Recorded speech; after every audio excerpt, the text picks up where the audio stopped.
나지은, 경상북도 청송의 작은 마을에서 남편 준호와 함께 조용한 일상을 보내고 있었다. 준호는 건설회사를 운영하는 실용적인 남자였다.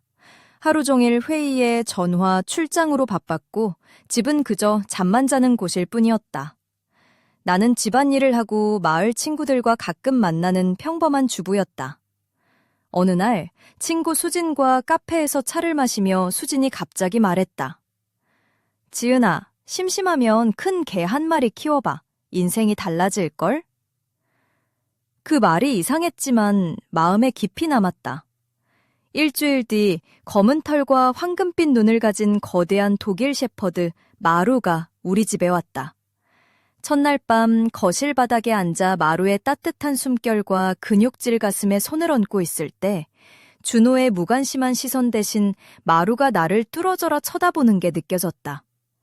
준호가 투덜댔다. 저 괴물 왜 데려왔어? 나는 웃으며 대답했다. 나랑 놀아줄 친구가 필요했거든. 하얀 니트가 몸에 감기고 연한 하늘색 치마가 바람에 살랑였으며 발에는 편한 슬리본을 신었다. 10년 기념으로 준호가 준 은목걸이가 조명 아래 은은하게 빛났다. 마루가 내 세계의 중심이 되었다는 걸 그때는 몰랐다. 깊은 숨을 들이쉬고 조용히 마음을 가다듬었다. 하지만 이 단순한 선택이 내 삶을 완전히 바꿔놓을 것임을 나는 전혀 알지 못했다. 몇 주가 지나자 마루와 나는 떨어질 수 없는 사이가 되었다. 준호는 여전히 일에 묶여 집에는 거의 돌아오지 않았다. 그가 남긴 빈자리에는 마루가 커다란 네 발로 채워주고 있었다. 마루의 털은 검고 갈색이 섞여 윤기가 흐르며 부드러웠다. 내가 소파에 누우면 그는 거대한 앞발을 쭉 뻗고 무릎 위에 머리를 올렸다. 나는 이제 편안한 오버사이즈 티셔츠를 입고 가끔은 브래지어도 하지 않았다. 집안에서 느끼는 이상하고도 금지된 자유였다. 은목걸이는 서랍 속에 넣어두었다. 이제는 그저 다른 삶의 기억일 뿐이었다. 내 눈에는 새로운 빛이 반짝였고 창백하고 지친 얼굴에는 자연스러운 홍조가 도는 듯했다. 어느 날 오후 준호가 평소보다 일찍 집에 돌아왔다. 조심스레 문을 열고 방 안에서 나는 낮게 웃으며 마루를 쓰다듬고 있었다. 짧은 티셔츠와 레이스 팬티만 입고 있었는데 그 모습에 준호는 마치 유령을 본 듯 얼어붙었다. 나는 그의 무거운 시선을 느꼈지만 신경 쓰지 않았다. 처음으로 누군가가 나를 그렇게 온전히 바라봐주고 있었다. 다음 날 준호가 말했다. 지은아, 네가 하는 일이 확실한 거야? 나는 웃으며 대답했다. 나 행복해요. 준호는 좌절한 듯 한숨을 내쉬고 다시 일터로 돌아갔다. 우리 사이에 무언가가 영원히 변했다는 걸 나는 알았다. 깊은 숨을 들이쉬고 조용히 마음을 가다듬었다. 준호는 몰랐다. 마루는 단순한 개가 아니었다. 우리 이야기는 이제 시작일 뿐이었다. 하루하루가 나에게는 깨어남의 연속이었다. 마루는 늘 나의 그림자처럼 붙어다니며 무언가를 지키는 수호자 같았다. 마당에서 꽃에 물을 주면 그는 내 옆에 앉아 꼼짝 않고 나를 지켜보았다. 나는 하늘색 작은 꽃무늬가 수놓인 흰 면 원피스를 입고 어깨가 살짝 드러나는 디자인이었다. 발에는 가느다란 끈 샌들을 신어 햇살에 반짝이는 내 탄탄한 다리를 강조했다. 따사로운 햇빛이 피부를 어루만지며 나는 그 어느 때보다 생기가 넘쳤다. 준호는 멀찍이 서 그 모습을 지켜볼 뿐 더 이상 저녁 식사에 나를 부르지도 하루가 어땠냐고 묻지도 않았다. 마치 그의 세상은 다른 차원에 존재하는 듯했다. 어느 여름밤 마을이 조용해진 시간에 마루가 내 방 문 앞에서 낮게 으르렁거리는 소리를 들었다. 조심스럽게 일어나 그를 바라보니 평소 따뜻한 갈색 눈이 아닌 신비로운 황금빛으로 빛나고 있었다. 나는 긴장된 웃음을 지으며 다가가 쓰다듬었다.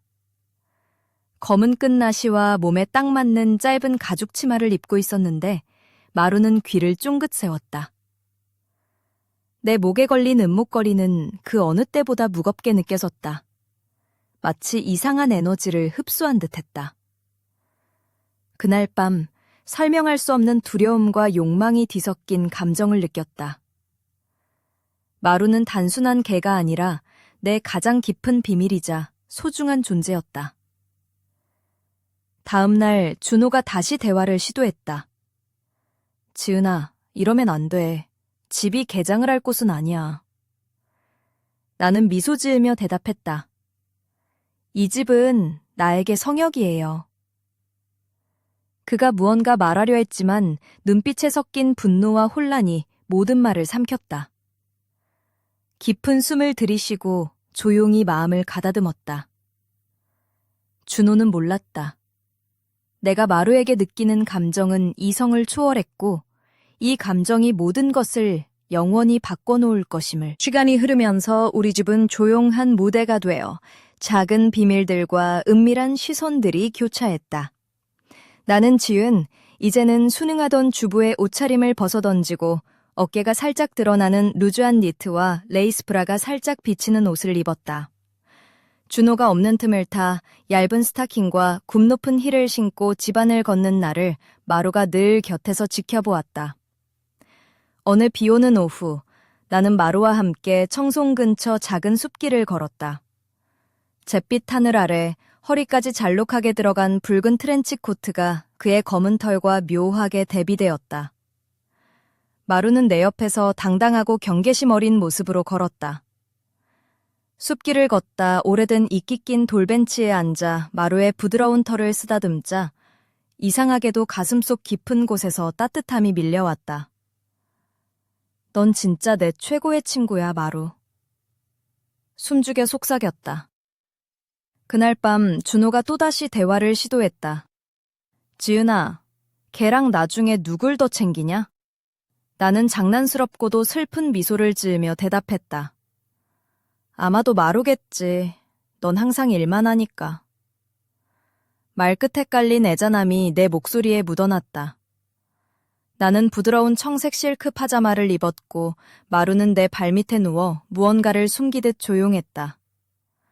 준호가 잠들고 난 뒤 복도에서 발소리가 들렸다. 조심스레 문을 열었더니 마루가 복도를 응시하며 누군가를 기다리는 듯했다. 등골이 오싹해졌다. 깊은 숨을 들이쉬고 천천히 마음을 가다듬었다. 그날 밤 나는 깨달았다. 인간 사이의 어떤 관계도 내가 마루에게 느끼는 감정을 이길 수 없으며 마루는 아직 드러내지 않은 비밀을 품고 있다는 것을. 시간이 흐를수록 내 안에는 알 수 없는 변화가 일어났다. 준호는 점점 더 멀어져만 갔고 마루는 어느새 나의 가장 가까운 동반자가 되었다. 그 거대한 몸집과 반짝이는 털, 그리고 커다란 발바닥은 나의 비밀스러운 위안을 담아주었다. 어느 토요일 아침, 와인빛 새틴 블라우스가 몸매를 살짝 감싸고 검은 연필 스커트가 길고 탄탄한 다리를 돋보이게 했다. 발끝에는 검은 스틸레토 힐을 신고 부엌 바닥을 딸깍거리게 했다. 준호는 나를 바라보며 질투와 혼란이 뒤섞인 눈빛을 감추지 못했다. 이거 너무 심한 거 아니야? 그의 목소리는 애써 침착하려 했지만 떨렸다. 나는 미소 지으며 가슴이 뛰는 걸 느꼈다. 그런 그의 시선이 오히려 나를 더 강하게 만들었다. 그날 밤 모두가 잠든 집에서 난 거실 바닥에 앉아 마루 옆에 누웠다. 벽난로 불빛이 우리 얼굴을 부드럽게 감쌌다. 그의 부드러운 귀를 쓰다듬으며 나는 그의 충성스러움에 마음을 놓았다. 갑자기 창밖에서 이상한 소리가 들렸다. 그림자가 창문을 스치고 지나갔다. 마루는 즉시 일어나 황금빛 눈을 두 개의 불빛처럼 반짝이며 어둠 속을 응시했다. 누구야? 떨리는 목소리로 속삭였지만 대답은 침묵뿐이었다.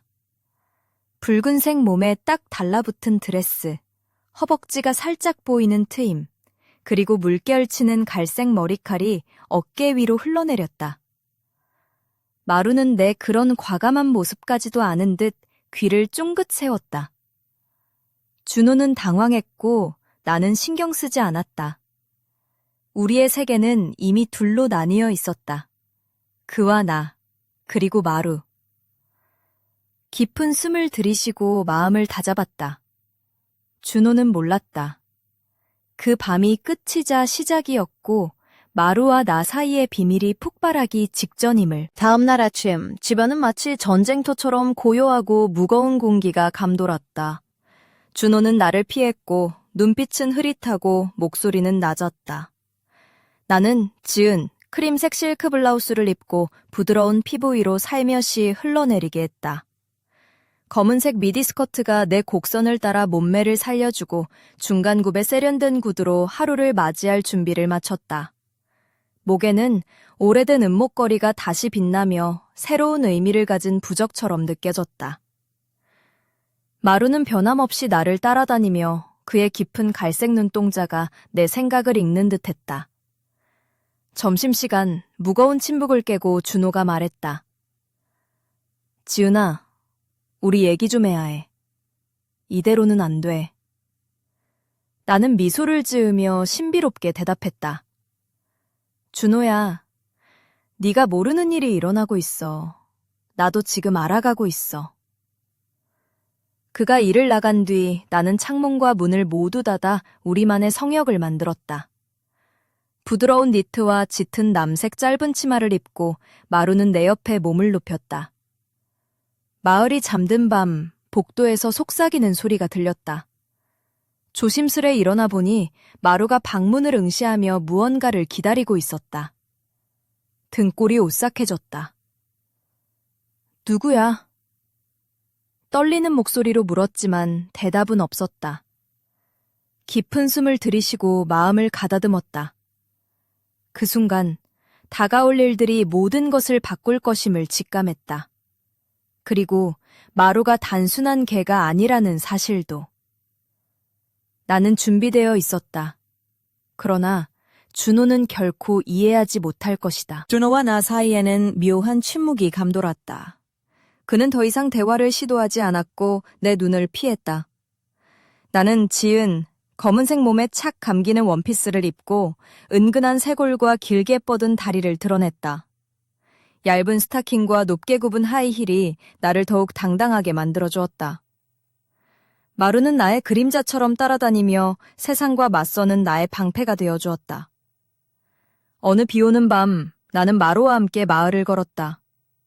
붉은색 트렌치 코트가 몸에 꼭 맞아 비에 젖은 머리카락이 얼굴에 붙었지만 어딘가 모르게 자유로웠다. 골목골목 노란 가로등 불빛 아래 우리는 마치 다른 세계에 있는 듯했다. 마루는 기대에 찬 눈빛으로 나를 바라보았고 나는 그가 모든 것을 이해하고 있다는 걸 알았다. 집에 돌아오니 준호가 소파에 앉아 멍하니 있었다. 한마디 없이 일어나 문을 나섰다. 나는 미소 지으며 순간을 즐겼다. 투명한 니트와 짧은 가죽 치마를 입고 마루는 내 발밑에 누워 내 변화를 지켜보았다. 그날 밤 다락방에서 이상한 소리가 들렸다. 조심스레 계단을 올라 열어본 문 안에는 먼지가 쌓인 오래된 상자가 있었다. 상자 안에는 내가 젊었을 때 찍힌 사진들이 가득했다. 사진 속 나는 다양한 개들과 함께 있었고 모두 이름은 마루였다. 깊은 숨을 들이쉬고 마음을 가다듬었다.